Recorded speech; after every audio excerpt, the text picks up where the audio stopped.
us. And this is a very, very unique and different experience. This is the first time the organization is offering something of this kind.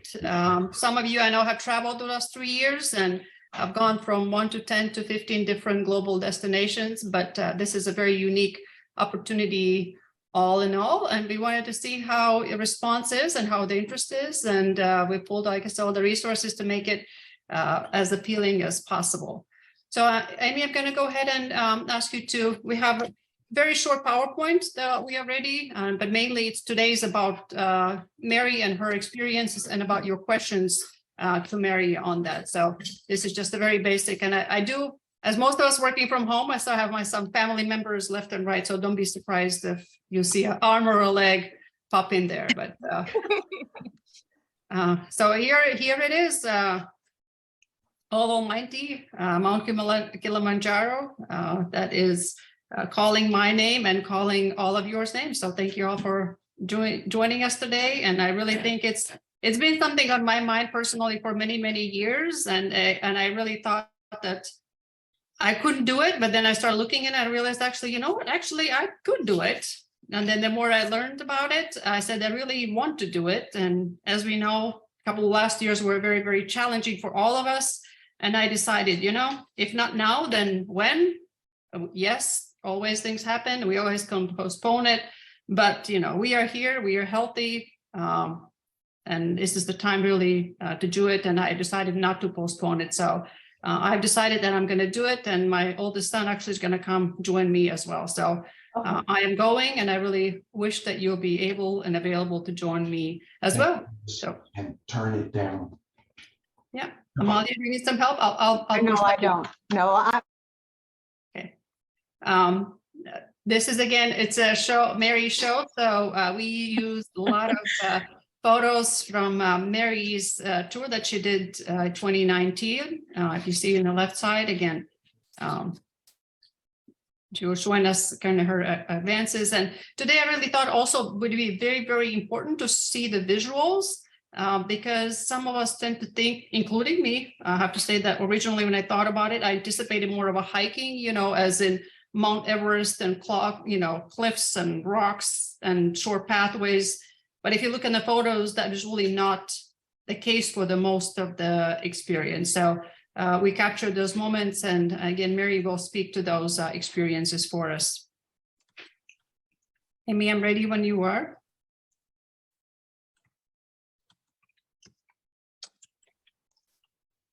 I'll let you a little bit take in different sites. And Mary, as we speak, if you wish to revisit some of these images, you know, we certainly can, you know, rewind the tape, so to speak, when you comment on of that. It is, as you know, considered one of the 7 natural wonders, and it is a UNESCO World Heritage. And again, these are actual real photos that Mary took a couple years back for you to see what that experience looks like. Mary, Amy, when you're ready, we'll move on to the next one. On the dates, some of you have asked for the dates. It is July 29th through August 3rd, and we'll speak a little bit about what that means to come in early or stay late, and both of those are options available. So July 29th through August 3rd is the date for this upcoming tour. The bottom right picture will be the first photo. I know that Mary is going to kick off. That was the first day of the entrance into the national park, and that was day 1. I'll definitely want to hear about your emotions that day 1 when you're ready to hit off. Amy, I'm ready when you are. Again, it's a lot of visuals, but we did it on purpose for you to, again, to look into, to see that even the right image or image on the right side also, it is actually what part of the hike looks like. One of the first nights that you were trekking from the bottom of the hill going up, you are actually in very lush green areas that you will be camping. Again, rainforest, alpine moorlands. It is a 5-day hike to summit.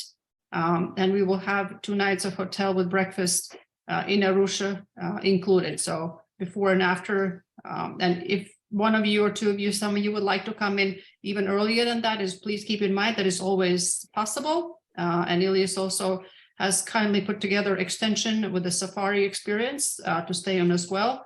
and he can comment on that a little bit later on. But it is a 5-day hike, and you are invited to arrive into Kilimanjaro Airport. No surprise that that is actually the name of the airport, the main airport in Tanzania, in the town of Arusha.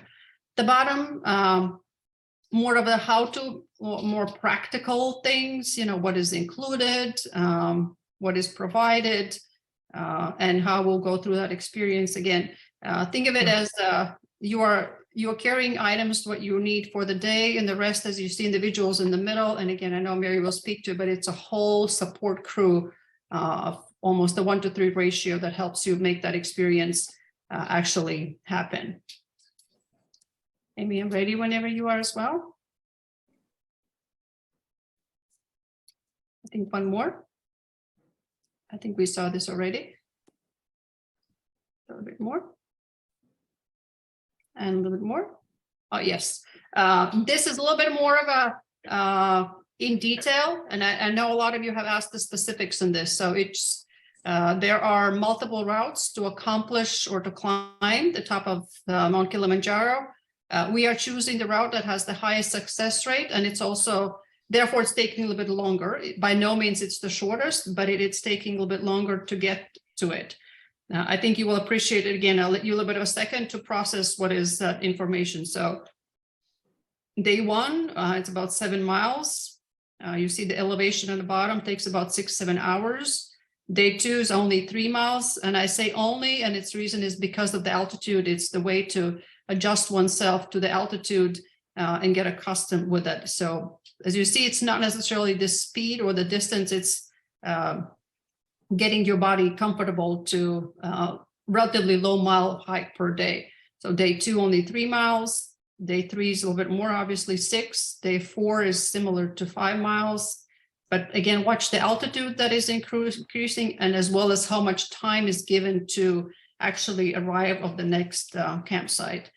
Day 5, and again, I know Mary will comment it, but that is the way how you summit the mountain is you start late, or I would say very early in the morning when it's dark outside, you actually summit, and then you come down for a bit. Then you camp, and then the last day is last 6 when you come down actually all the way to the park. And I want you to take a moment a little bit to look at the picture on the right side. This is again from Mary's experience. And Mary, how many people do you have in your group? 12 to 15?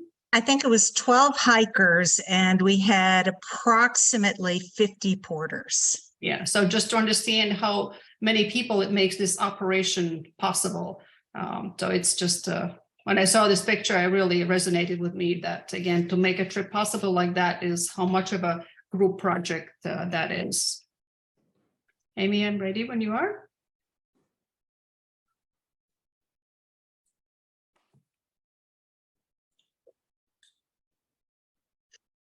Again, some of you have asked about, how challenging it is, or what is the terrain. Again, back to the mileage. It's only 37 miles. When you think for an extended period of time, it's only 37 feet, but it's 37 miles. However, the elevation is quite impressive. The images that you see, this is not the daily experience, what it looks like. I think those are more kind of the strenuous parts, not even the whole day of a hike. It just during some days, the hiking is a little bit more of a, I would say, elevated experience than it's not. But typically, it's very relatively low radiation that you do per day on that as well. But please note, no vegetation whatsoever. Amy, I'll let you. And we'll visit a little bit about that too. So this was just a very, very, very quick as a starting point, just to put some visuals, with you to see what that looks like. And again, Amy is my colleague up here that is helping. Will be ready to available to answer any questions. But again, I wanted to give the platform today to Mary and help us really understand a lot of how-tos. And again, from your conception of the idea of to do it and actually getting ready to do it and actually flying there, and then 2 days, 1 day countdown, and Kanye went through that. So if it helps, Mary, we're happy to rewind our visuals to stop at a place that helps you a little bit. But again, I'm going to go ahead and mute myself, and I'm just ask Mary to take the lead. Again, start with your idea perhaps of how you decided to do it, and the leading steps up to it, especially that you live here in Houston. I should have mentioned that Mary actually lives in Houston. So I think from Houstonians' perspective, how best to prepare in the climate that we have, and really the no altitude whatsoever, but how that is still doable and achievement for all of us too. So I'm going to pass it on to you, and please do say if you need some visuals. I mean, if you want, we need to go back, we can certainly incorporate those as well. Sure. Amy, if you have the opportunity, maybe flip to the slide that had the sunrises in it. I thought that was a particularly nice slide to talk from in some aspects. So Sandia, to get to the beginning of the story, so I'm a very physically active person, and was meeting with a friend about 4.5 years ago, and she and I said, you know, we need to do a trip together. Where do you want to go? And both of us said Kilimanjaro. So story was launched from there. She went home and broke the news to her husband, who said, well, I'm coming. And then he promptly invited a friend. So it was the four amigos decided to take our little trip to Kilimanjaro. I will say that her husband and his friend were both avid hikers. So they were, I think, from a starting point, better equipped than my friend and I. But with that being said, I've also done very extensive hiking. So the idea of hiking, the idea of camping were not new to me. But don't let that scare you off. The single most important factor to your success and to your ability just to enjoy the trip as opposed to suffering is being trained. And being trained encompasses several facets. First and foremost is your ability to gain elevation comfortably. The one thing you're not going to be able to replicate here in Houston in any way is the altitude. And the altitude really can do a number on you. But you can control to a large degree your training. Again, the most important element is elevation gain. As I said, I'm very physically active, and we had planned this trip probably 6 months prior to our departure, so I had ample time to prepare for it. With that being said, I think you certainly can train in the amount of time that's available, assuming you have some kind of physical base from which to work. If you're completely sedentary, don't go there, in my opinion. In terms of elevation gain, because I live in Houston, as I'm expecting that most, if not all of you do, I used several elements to facilitate the training. The most important for my training was an incline treadmill.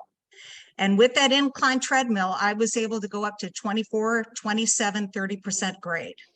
I worked up to it, but I would regularly do between 2,500 and 3,500 feet of elevation gain in a workout on the incline treadmill. And I was doing that 4 to 5 days a week. The other element was I was doing stairs in a stairwell, up and down, again, 2,500 feet. That was once a week. So if you don't have access to a gym, find a tall building with a really good stairwell. That is going to enable you to train well for your climb. The other thing is, if you live inside the loop here in Houston, the Bayou has, if you start at Sabine and go to Shepherd, if you know that area inside the loop just west of downtown, they've got a wonderful 5-mile loop with all kinds of stairs. And if you do 2 loops there with doing the stairs 10 times, you get almost 4,000 feet elevation gain. So you do have access to things outside of a gym, and I would strongly encourage you to be able to accomplish, before you get over there, 3,500 feet elevation gain comfortably. So that's number 1 for the training. Number 2 is doing some kind of weight training, because you need upper body strength as well as lower body strength. So just being able to move is great, but use a weighted backpack. Start with water. You're going to want lots of water with you, 2 or 3 liters.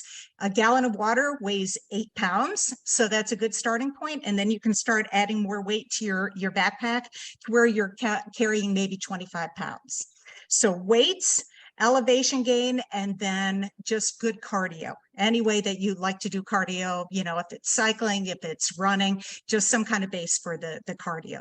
Those are your most important elements, in my opinion, to successfully equipping you to be physically prepared for it. Now, so with that as the background, so when we went to Kilimanjaro, we arrived late one night, and we had 2 full days there to adjust to the jet lag before we actually started the hike. Don't know how you guys do with jet lag. I think it's like an 8-hour time difference, give or take. I'm not quite sure what the time difference is at this point with daylight savings, but I don't do well with time changes. So even with 2 days to acclimate to the time change, I was not acclimated when we hit the trail. And I will tell you, I had 2 nights where I got very little sleep. And, you know, I had to just deal with it because there was no sleeping in the morning. Excuse me.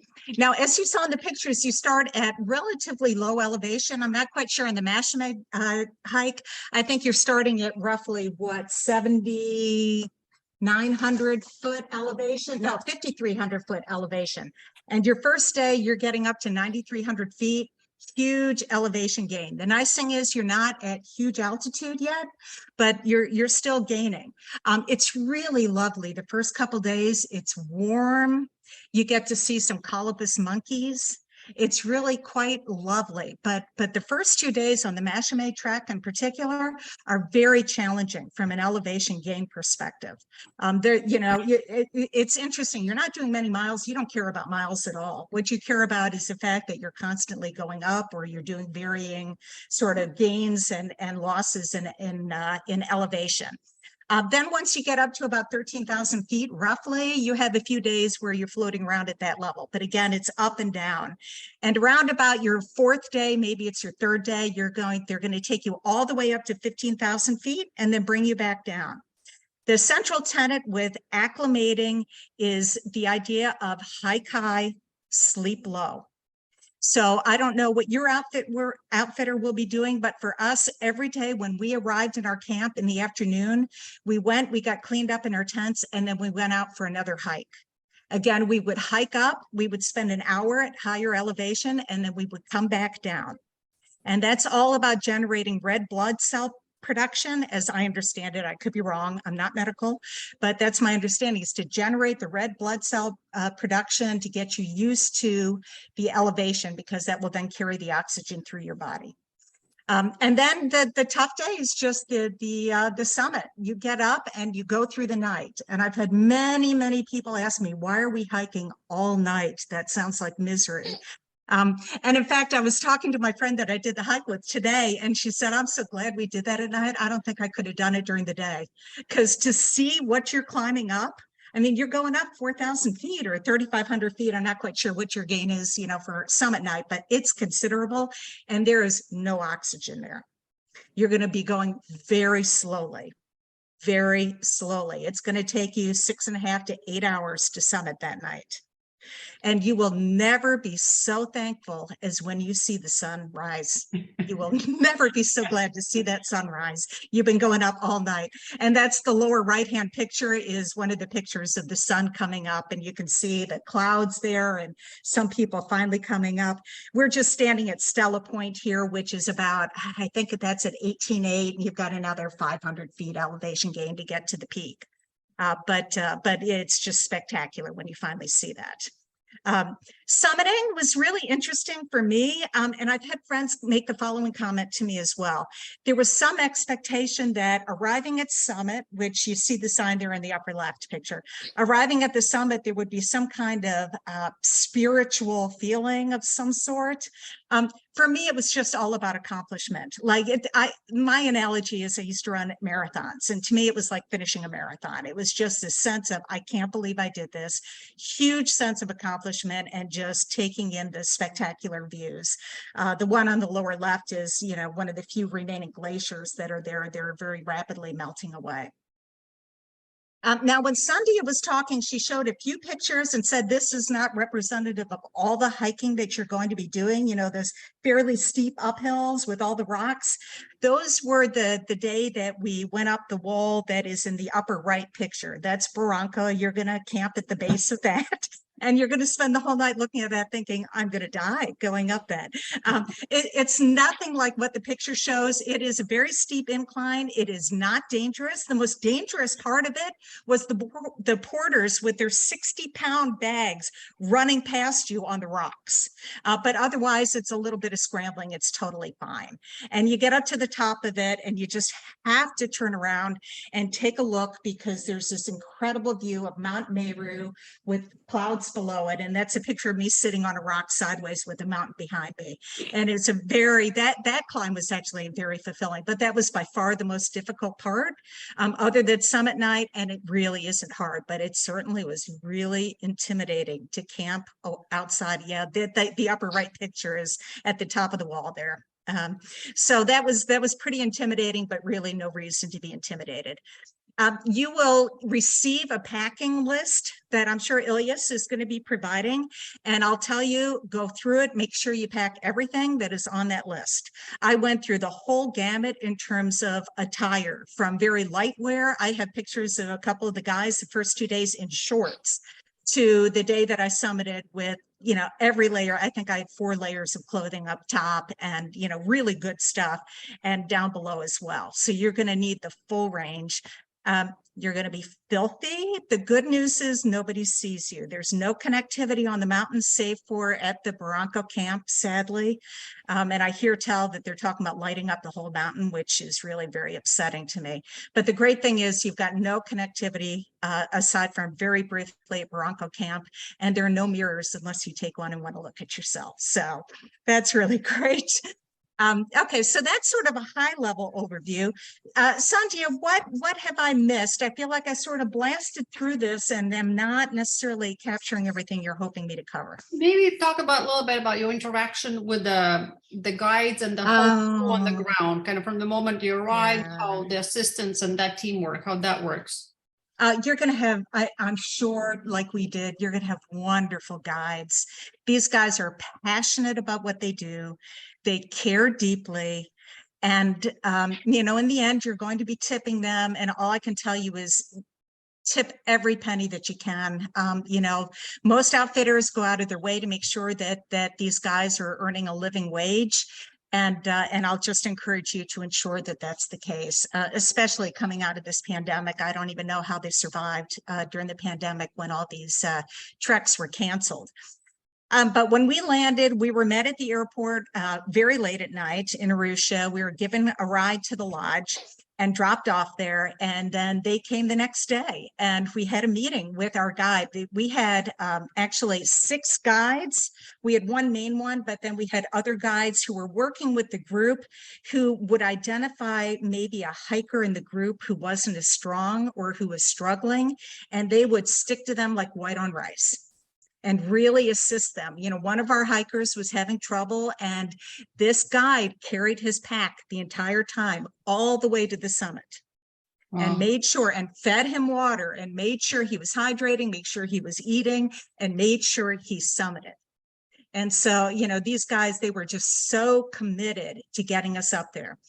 But the day after we arrived, 2 of them came to meet with us, explained to us sort of the lay of the land in terms of the logistics. But then they also met with each of us individually to assess what belongings we had brought to make sure we had all the equipment we needed. And quite frankly, also to eyeball us, to also identify ahead of time who they thought might be the problem children, so that they could start strategizing how they were going to be working with us.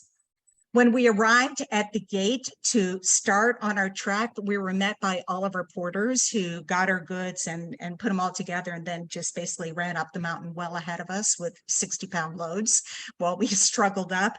And as I said, I think there were probably about 50 porters. And we would see some of them at lunch because they would stop and fix us lunch. And then we would continue on to the camp. When we got to camp, they had tents set up. They had our duffels in the proper tent. And there were a couple of the porters that were more customer facing than some of the others, and you got to know them very well. You know, they would fill your water bottles for you. They would get you anything that you needed, really. Answer any kinds of questions. Some of them spoke really good English. And then on summit night, we were able to, if we wanted to, hire one of them to guide us up to the summit. So I had a summit porter who fed me water the whole way up, and every hour when we stopped, made sure I got some goo so I had some energy. And really, I credit with getting me to the top of the summit, because I really was struggling a couple hours there, you know, in the wee hours of the night when all you can see are these headlamps that appear to be up in the sky. And those are hikers ahead of you, and you have no idea how much further you're going. So I found that very helpful. Most days when we arrived in camp, the porters did a little song and dance for us to welcome us to the camp. They prepared snacks as well after we got back from our second hike of the day, the afternoon optional hike. But I will say, for those optional hikes, on the one day when I was just exhausted, I didn't go on the hike, and I used it as the opportunity to take a 2-hour nap in my tent. So know that there are a few days there where you're going to have a little bit of time in the afternoon, or at least I did on the route that I took, to be able to try to recover from the problem I was having adjusting with jet lag. Does that help, Sandhya? Absolutely. And can you speak a little about, let's say, the daily comforts of the morning and the eating component, but the cleansing, the cleaning, and I didn't see any bushes in the distance. I didn't see none of that. So yeah, cleaning. Well, let's start with the food and the getting up in the morning. So we got our call. It's been 4 years, but as I recall, it was probably wakey was 6. And they'd bring you a little bucket of a little bowl, if you will, of hot water that you would use to wash your face and your hands. And they would bring coffee or tea. And so that's what you use to prepare in the tent. You would use that. You would get yourself cleaned up and dressed and packed. Everything had to be out of the tent within, typically it was wakey at 6, and 7 o'clock was breakfast. At 8 o'clock, we were on the train. And so when you went to the tent, the dining tent, everything had to be out of the tent that you were sleeping in, packed up, ready to go. And then we would eat. The meals, the food was fine, but I'm going to tell you what, I'm a big eater, and I fight my weight, and I dropped weight like crazy. I just had no appetite. Which gets me to, if there are snacks that you find work well with you during your training, I wouldn't introduce something new when you get there, but find snacks that work for you when you train and take them with you. Something that really is appetizing to you, because I completely lost my appetite. I dropped a bunch of weight. With that being said, typically breakfast, they'll give you some kind of porridge or, something hot, and then maybe eggs or pancakes, to load you up. But there were 3 meals a day plus snacks. There was no lack of food whatsoever, during the trek. Now, in terms of cleansing, wet wipes are your friend. They did do some hot water for us after dinner where we could wash our hands. And then they had a sort of a cistern with cold water that you would brush your teeth with. But otherwise, it was, lots of wet wipes. And just be aware, and I'm sure you know this, but it's carry in, carry out. Your porters are going to have trash bags, but if you can't find the trash bag, make sure you carry it in your backpack until you can find a trash bag. But everything comes off the mountain with you. Not sure, and Ilyas can answer this in terms of what they'll set up for you, but on the first couple days, they did set up what was called a shower tent that a couple of the guys used, and this just you could take in some bowls of hot water and go in there and sort of clean yourself off. So I know a couple of the guys were washing their hair. I grew my hair out. You can see in the upper right-hand picture, I had it tied back. I grew my hair out, so I had it tied back, and I wore a headband or a hat the entire time. Just because that made it easy. I did finally, after 5 days, take a selfie with my phone, and it was horrifying. I'm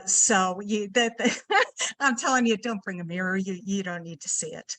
But that was it on the cleaning. So you just have to be super meticulous with your own hygiene and use wet wipes vociferously. A little bit more kind of the day. You said you wake up, 6 o'clock. You start doing at 7. Amy, one of the slides number 6 talks a little bit about the daily, more down. kind of the length of the, do you stop in a halfway, maybe through the day? Do you take a rest? Can you speak a little bit to that? And what time of the day, evening do you kind of stop? We always broke for lunch. And as I said, they set up really nice lunches for us. It varied based on the terrain Sure. and the distance that we were going. So, and I'm trying to remember if we didn't ever really take a break other than that, but we did spread out, keeping in mind that we had 6 guides.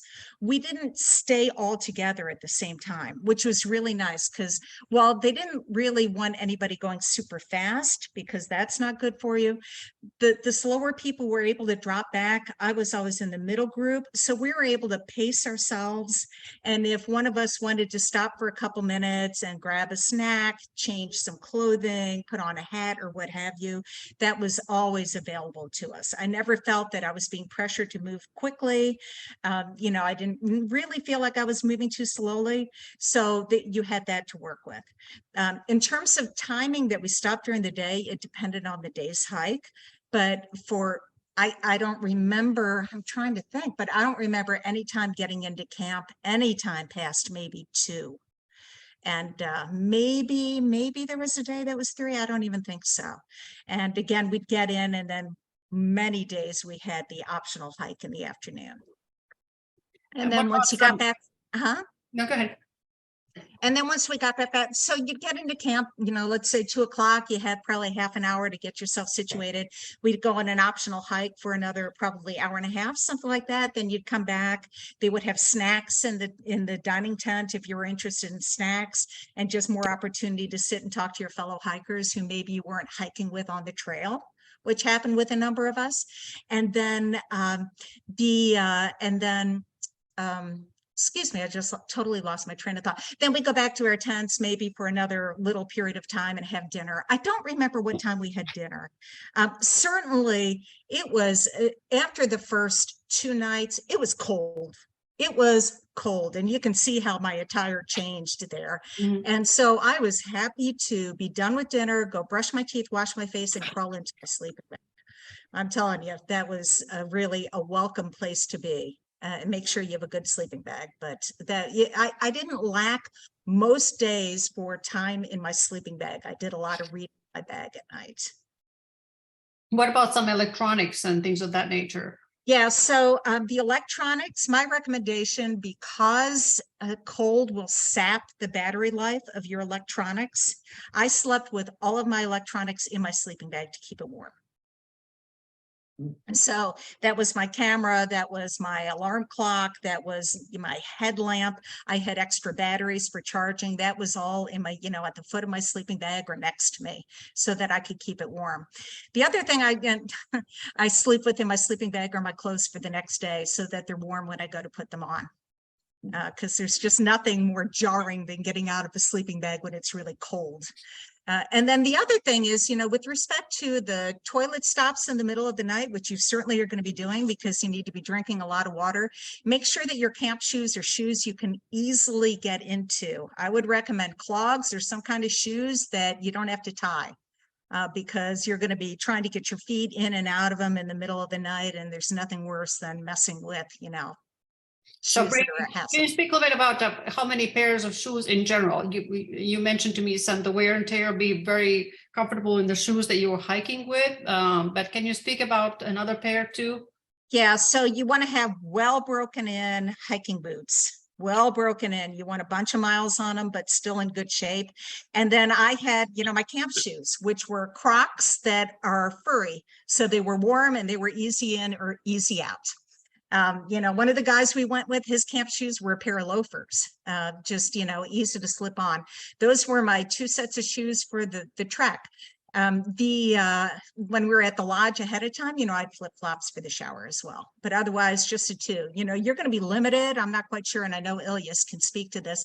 I'm not sure what kind of size duffel they're limiting you to or the weight, but for me it was max 100-liter bag, max 30 pounds, and I worked hard to meet all those challenges, and certainly shoes take a lot of room. So that was an area I was not willing to give. Sure. little bit of questions of using the bathroom. I mean, like, as you said, we all got to do it. What happens during the day? I mean, Bushes, rocks. I don't Rocks see are that your many friend. bushes there. Rocks are your friend.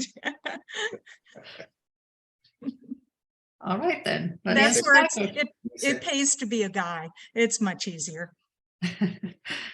Um, maybe we talk about we talk about going up, up, up, kind of a little bit, the different muscle groups and the comfort of coming down, because, what happens there?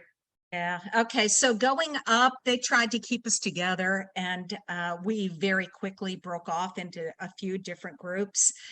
We reconvened up at the summit. Coming down, oh boy, that's a long day. So first of all, you're up all night hiking, right? Getting to the summit, and then not quite sure for the Mashme, exactly how your route is going to go. But for us, we then descended. It was 3 miles up. We descended 3 miles down to our old camp, the camp from the previous afternoon. And then we kept going down. I think that in total that day, we went maybe 7 miles down, something like that. It was a long day. And I got to tell you, the going up, the altitude is difficult. Coming down, it is really tough on your joints. You really need to make sure you've got poles. This is where poles help a lot with hiking, is on downhills, to save your knees, to save your joints. We also got poured rain on coming down that day, really rained on. People were falling, but it was fine. But rain was very significant for us coming down. The uphill, you will be getting passed by a bunch of people, everybody's different levels, and it's not a competition. It's one you just want to try to survive going up for summit.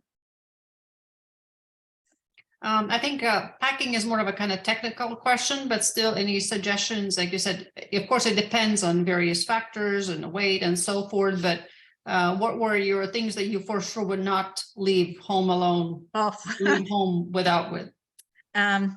So you need a good puffy jacket. Your layers, just really good layers. Good puffy jacket, good soft shell. You need good solid rain gear. I used it. We got poured on several times, and it was just critical to make sure that you had rain gear with you. And then, what is the rain gear? So a rain jacket, rain pants. You definitely rain pants. You just don't want to be drenched, because if that's day 3 of the hike and then you're just going up to colder elevation, having wet gear is no fun.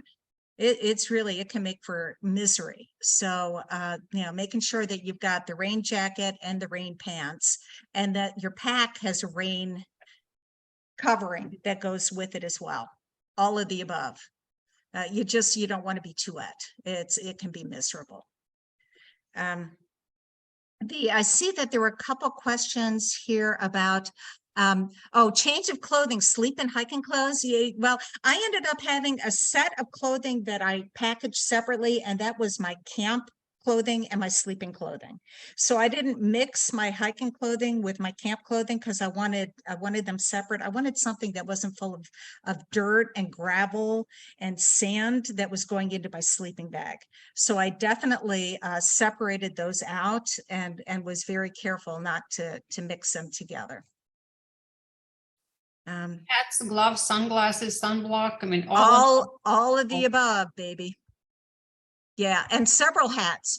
Nice wool hat, and you want to make sure it's lined inside so the wind isn't blowing through it. I slept, a couple nights with my wool hat on. I don't think I took it off for probably 2 days, save for a couple times. And here's a question. When does the weather get cooler? At what elevation? I would say the first night I was actually hot. I think I slept on top of my sleeping bag. Second night was probably in it, but by the third day I was cold. And you can see it progressively in the change of attire, going from just a short sleeve to long sleeve, probably lightweight, to, having my soft shell on with a couple layers underneath it. And then finally, we got hit by just a crazy, crazy windstorm our last day before we summited. And it was just everything we could get on our bodies we had on, because it was so windy and so cold. Wow. I think I would like to see if I can open, to anybody else who's on the call to answer questions as well. So if you're ready, just unmute yourself and maybe have your name available. And like I said, I have some, questions that we prepare with Mary, but it doesn't mean that I know all there is to know. So if you have any questions, please unmute yourself and just introduce yourself and let Mary answer the question. Hi, Mary. I'm Elena. My dad and I are interested in hiking. Great. So Hi, thank you so Elena. much. Thank you so much for all the info. This is exciting. What airport did y'all fly into, or is there one? We flew KLM through Amsterdam into Arusha. Okay. And I think the airport is actually called Kilimanjaro, right, Elias? Yeah. That is right. Yes, there is also a separate Arusha airport. That is a local airport. You don't want to fly there. The airport you'll fly into is Kilimanjaro International Airport, and the same flights that we suggested on KLM through Amsterdam. Yeah. Thank you. Do y'all happen to know how many people tentatively will go on this trip? We'll see what number we actually arrive to. Alana, before you join, actually, my oldest son is sitting on the left of me. He wants to come with me. And there's another lady about my age who has a daughter, a little bit younger than my son, who is already interested as well. If we get to 10, we'll get to 10. But I have to say that it was something I personally wanted to do. So it's almost one of those that I am going and Edmund is going to come too. And if it's a group of 4, if it's a group of 6, if it's a group of 10, we will make it work. It's just something that I personally don't want to procrastinate. It's not one of those, I need to have a certain amount of people to make it a go. Okay. Can I ask a question about the airline? Go ahead. My dad has a question. Yeah, I kind of have a question Sure. on if we don't do KLM, because I've got frequent flyer miles with United. And the one I looked at is one of the stops, I think, is like Chicago, but then we get to like Ethiopia, and then we get into Tanzania at the JRO airport. So, and then is your flight or this tour going or having any flights going into Ethiopia? So Because a good there's a question. civil I'll let war going Elias on. answer, because I had very exactly similar, like most of us here Houstonians have, solid United status, and we would like to utilize it for this. So Elias has done some actually looking into it earlier. So Elias, I'll let you comment on that. Yes, that is fine. That is right. Yes. Through Addis Ababa, it's possible to fly to Kilimanjaro. JRO is the code. That's the airport you'll fly. And yes, United plus Ethiopia combination, they have the that route. I have to check and remind myself their arrival time. So it may be possible to arrange a separate transfer for those who arrive that way. And of course, their departure time will also be different. Yeah, because I saw on the internet that is somewhat dangerous. It has moderate dangerous level because there's a civil war going on. But I guess it'd be okay at the airport. Well, it's difficult to say anything at the moment. First of all, they have ceasefire. That is one thing. The second thing is they are flying. They're not flying through or over that airspace.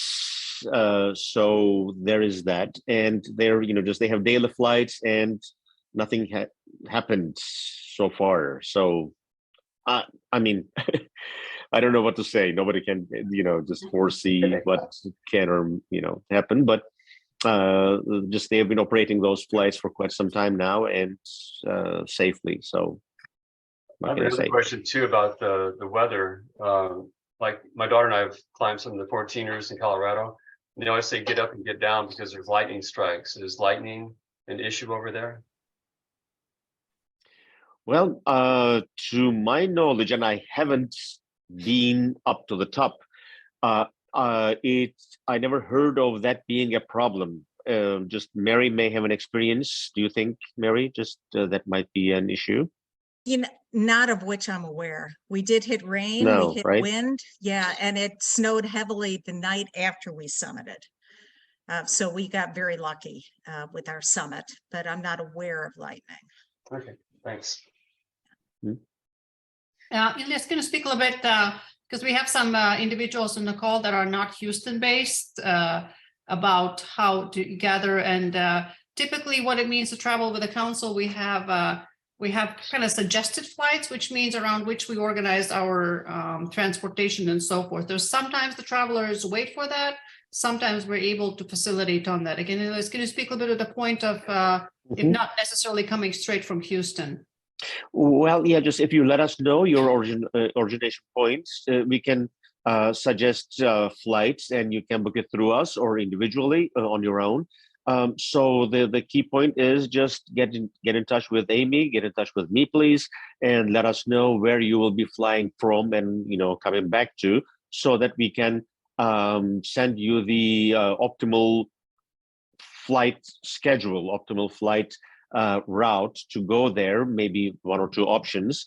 And it is a suggestion, and from the what is that? From what Mary said, it may also be a good idea for those of you who think it may take time to adjust the conditions over there, to fly one day early and spend an extra night in Arusha at the hotel. So that's also an option that you might consider if you think, if you have experience of needing extra time to get adjusted to the new location, be it jet lag, be it the climatic conditions. So that's also just a reminder.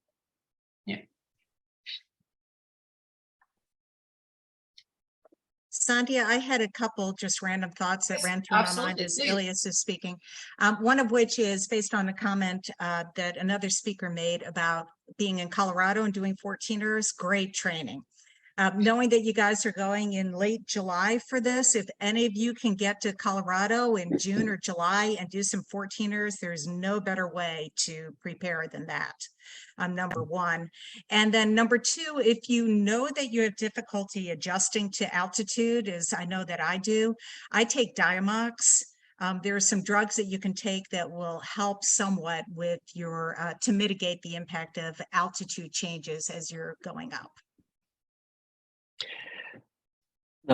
If I may, I just want to add a few things. There are no questions about those, but I think these are necessary information. First of all, Mary just gave all the details about the daily routine during the hike.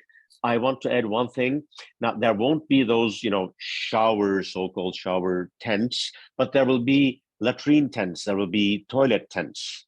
So, one for 4 people. So, of course, during the day, hiking, just, it is nature you're going to use. But at the campsite, you will have your private latrine tents that you're going to use. So that is something, positive. That is one thing. The second thing is just you're encouraged to have, of course, a backpack. Just we'll send the details and, the stuff to pack with you. The backpack for, to use during the day, during hiking, plus a duffel bag where you will have your stuff that you are going to use during the hike, that the porters will carry just along the route up to the campsites. And that's the second thing. Now, if you are planning to stay longer for the safari portion, you may also consider or want to have a suitcase with you, which is also possible, in which case you are going to leave that in Arusha at the offices of our operator, and they will keep them for you. And when you're, back from the hike, you'll get your suitcase and continue with the safari portion. So that is another thing to remind. And now, what you're going to have, of course, your clothing and personal items, just you are going to bring them with you. But sleeping bags, for example, will not be provided, right? So you're expected to bring them, although there will be mats that will be provided. But it is possible to rent quite a number of the items over there.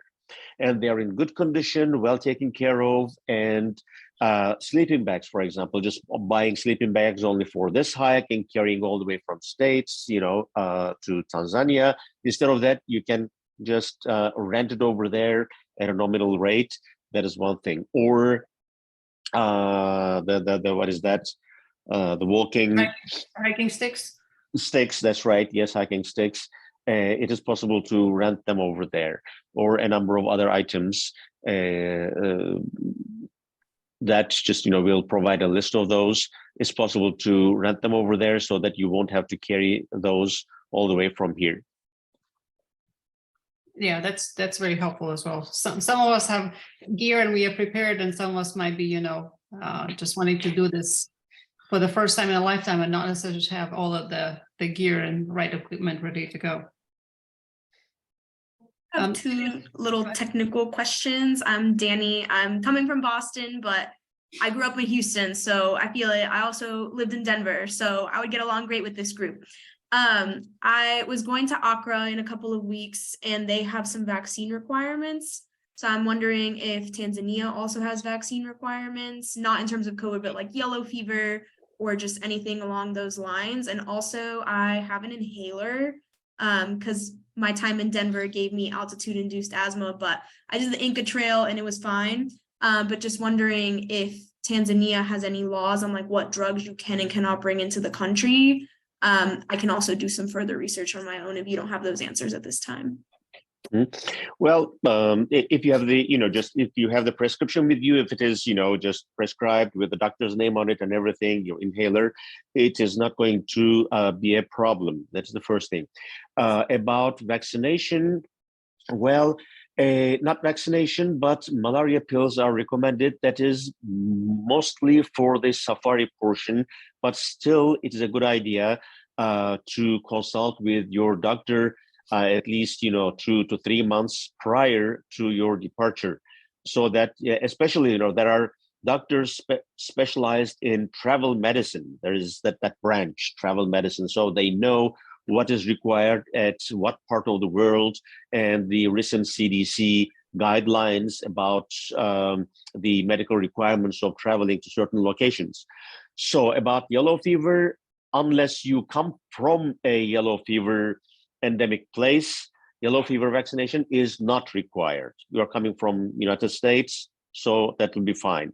But malaria, as I said, through drinking water, that is an issue mostly for the safari portion. But again, for Kilimanjaro too, it is, I don't know, just I can ask Mary whether she, had that kind of an advice from a medical advice from her medical doctor. But generally, just malaria pills are for the safari portion definitely suggested. Yeah, we were not recommended malaria pills if we were just doing the hike. Mm-hmm. Mary, a little bit on the water comment. Yeah. Where does that magically come from? Well, that's a question for Ilyas.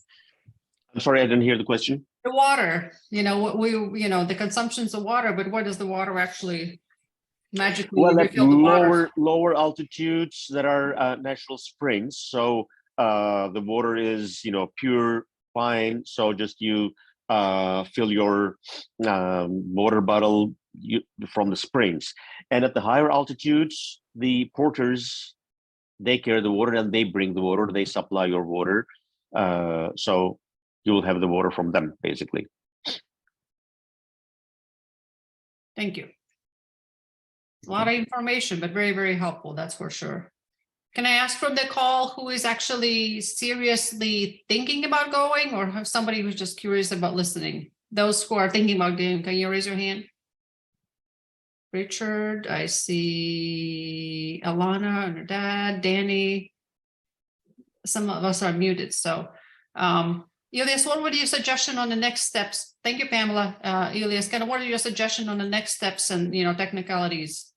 Yes, next steps will be this is already the end of February, so I would suggest that please fill in your application forms and just submit them to Amy, to World Affairs Council, so that we have a number. We have the numbers and we can start making the arrangements. July, that's a popular time to go there, and especially if you are just for the hiking portion, mountain is over there, and as long as just we have the guides and the tents and all that stuff, you're fine to go. But if you are also considering to continue with the safari portion, then we have to make the arrangements for the lodges, for the safari 4x4s, and there's a different arrangements altogether. So we need numbers, and the sooner we have them, the sooner we can just go ahead with the arrangements and prepare everything. We have a couple of questions on the tipping. Some of you have traveled with us, and you will know that our pricing already includes tips, so you don't have to worry about that at all. We work with the local guides or guides in a given countries that they know what is the expectation and that is already fully calculated on that. We don't expect you to bring in extra cash.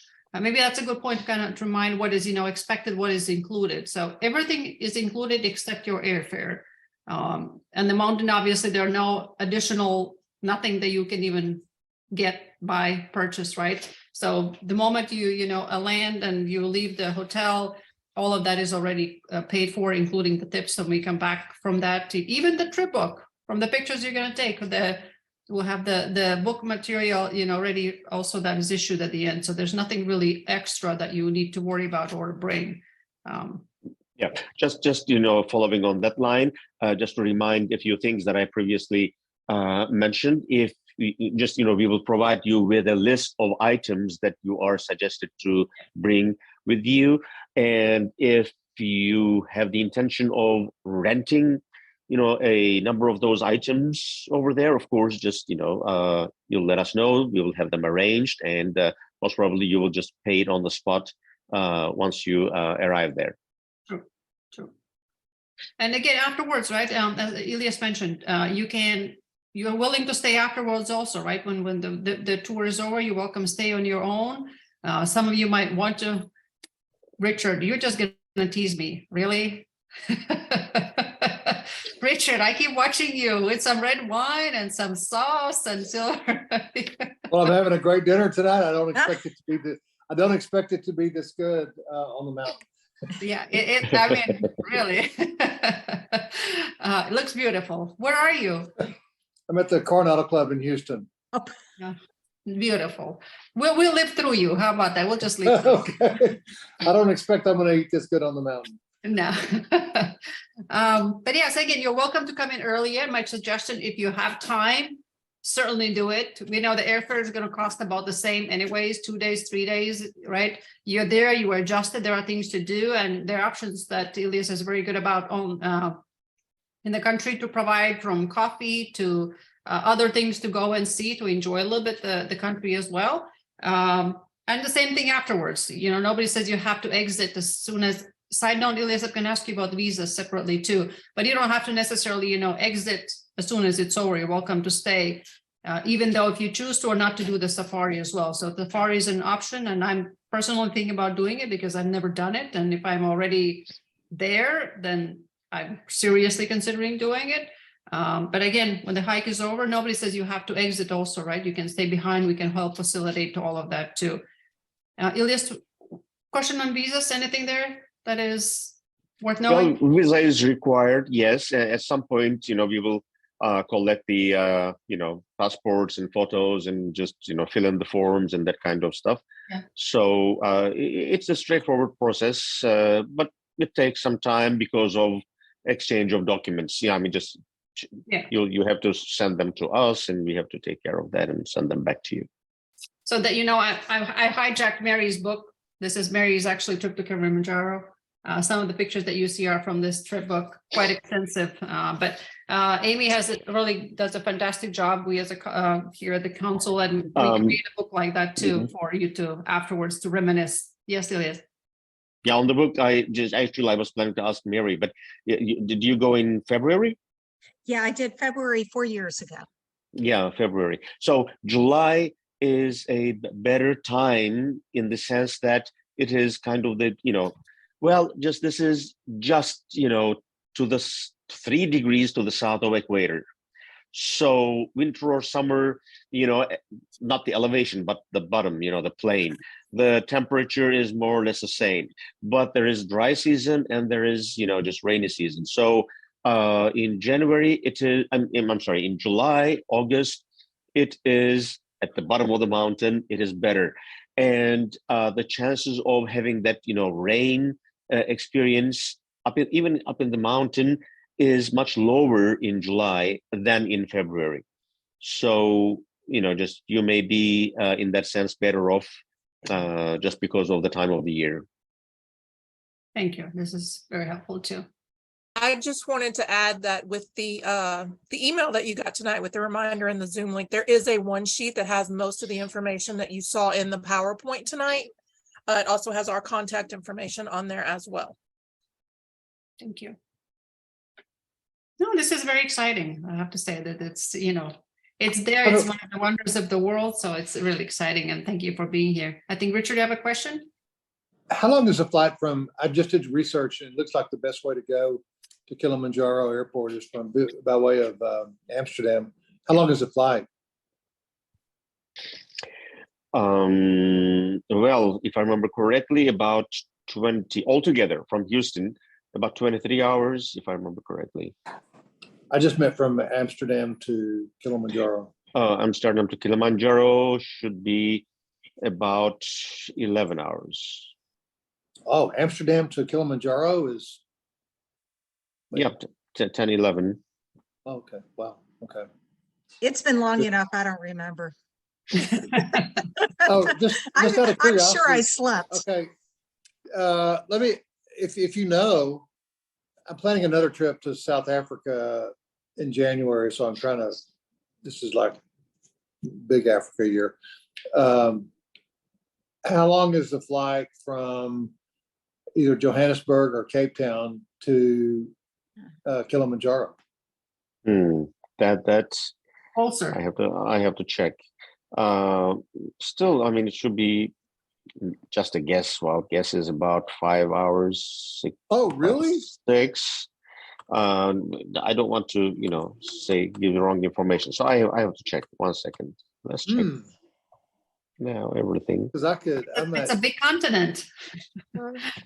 No, I'm just curious because I might be able to combine or postpone my South Africa to combine this in the same trip if it's only 5 or 6 hours. Okay, I'm just curious. Okay, that's good to know. Okay, thank you. I'll look into that. And Richard, is really that. Well, it is 7 hours. Yeah. 7 hours. 7 hours. Johannesburg Johannesburg to Oh. Kilimanjaro Airport. Oh. Yeah. But Okay. Ilias is ready and available to kind of answer the technical part, and Amy and myself can help you with kind of the emotional support and the paperwork. But Ilias is really our go-to individual who works with all the various ground crews and is making this possible too. Okay, yeah, I'll talk to you about that offline because that might be something I could. I admire all of you that are considering going just for even thinking about it. Well, Ilias? because I have a trip planned to South Africa, Cape Town, and Johannesburg in January, but I might move the whole thing so I can do this and just combine the two. Asking. I would say that most makes a lot of sense. Jet lag flights, all of those. Certainly. Yeah, I may send my wife home and I'll go do this. One thing to remember, though, with Kilimanjaro, Tanzania, again, just being close to equator, weather will not change that much. But down south in Cape Town, it's going to be winter.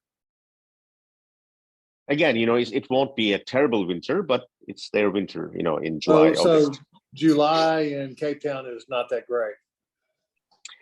Well, Cape Town itself, that is quite, it has a warmer climate. It has a softer climate. So Cape Town, the city itself is fine. But in general, the southern tip and the coastline, it's going to be kind of rainy and chilly.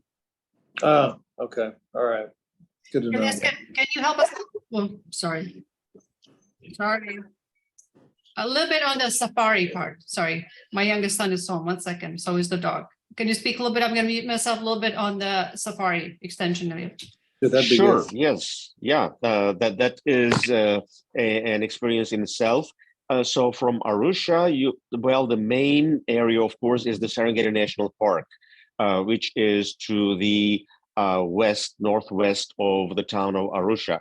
So you will take a local flight. Now, I have to just emphasize that this time of the year is the time of great migration, which is millions of wildebeest and zebras and antelopes. They are changing location. They are migrating, following the rain. Now, as I said, it is the dry season over there. The scenery is like you see, behind me here, just flatlands, Safari National Park, Serengeti National Park, and all these herds, they follow the rain. As the rain moves north towards Kenya, they come from south, go through Serengeti National Park, and go towards the Kenyan border. And just in the meanwhile, they cross two rivers, Mara River and Grumeti rivers. So you will fly into Serengeti National Park from Arusha to the northern part, which is close to the Grumeti River. And of course, again, I have to remind you that this is not like, just going to Italy and seeing museums and, the historic sites. These are just herds of animals, thousands, hundred thousands of them. And it's not possible to schedule anything, right? So they cross the river when they like, when they feel like it, when they feel it is the time. So we may or may not see the actual crossing, but it is 100% sure that just, you will see all these big herds in movement. And of course, just moving from one location to the other, there are lions, there are leopards, there are cheetahs just going after them. So that is the exciting part, to see all this action live. And of course, crossing the river, there are alligators just trying to prey on those wildebeest especially. So it is a big, drama going on over there. So you'll fly into northern part of Serengeti, stay in camps.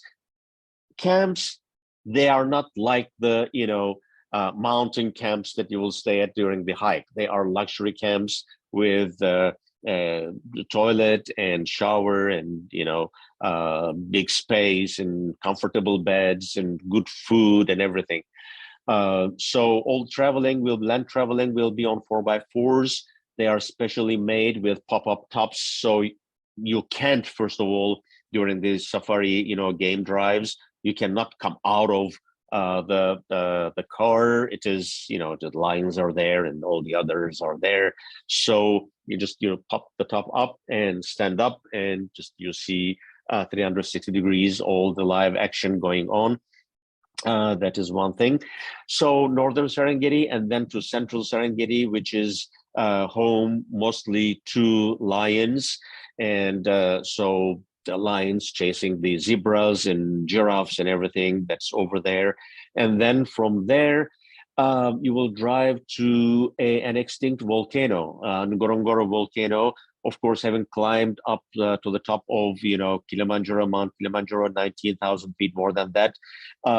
This is the rim of the volcano is about 2,000 meters. That is 7,000 feet. So we'll go up there and drive into the caldera of the volcano, which is about 100 miles. The diameter is. So there are also other wild herds over there. So other game drives over there. So it will be how many nights? 5 nights altogether of safari. And then you'll drive back to Arusha, and again from Kilimanjaro Airport you will fly back. It is also a once in a lifetime experience. As I said, this is the best time of the year to witness this great migration of the herds. And as an optional part, it's possible to have a balloon ride on Serengeti. So it's also possible to do that, just seeing the herds from about 1,000 feet, above the park, and seeing their movements and everything. That's really quite exciting. Mary, did you do the safari? No, I just, with work, I was in and out for the trek. And by the way, this whole experience, one does not have to climb mountain to go on a safari. It's kind of A and B or A and B. So it can be a different components also. So That's part of the true. family Yeah. You can do A, part can be B, but you can jointly do A and B as well. Yeah, just it's possible to book the safari portion on its own, without joining the hiking part. That's completely fine. I think it's been very, very informative. Definitely appreciate all the questions and interest and participation. Mary, appreciate your expertise. Where are you off next? What's calling your name? Besides, I'm doing Morocco. Calling your name? Yeah, pretty much. Morocco in a week and Patagonia in April. Nice. Great. Wonderful. Sounds nice. Unless any of you have questions, again, it's a lot of information to process. I realize it. We need to kind of sleep on it and process it. And Ilyas is there available, come tomorrow or midnight, send us a note and we'll address it come morning. And Amy's available also. Would love to have you again join us. And any questions? Again, Mary is available. She's a member of the council. So wonderful to have her aboard. And Mary, you traveled with us to Cuba, right? I think Yeah, to Cuba. that was probably 2016, give or Yeah. take. Yeah. Yeah, so Cuba is in the great books trip. for us this year as well. If Kilimanjaro is not your thing, then Cuba might be your destination of the choice. It's a good trip. Hey, I do have one more question. Yep. So what do you think the average age of the people on this trip would be? Do you have any idea? It's those who are young at heart and good at spirit, it's all of that. Mary, do you have any, you actually been there, done that? But I would Yep. see.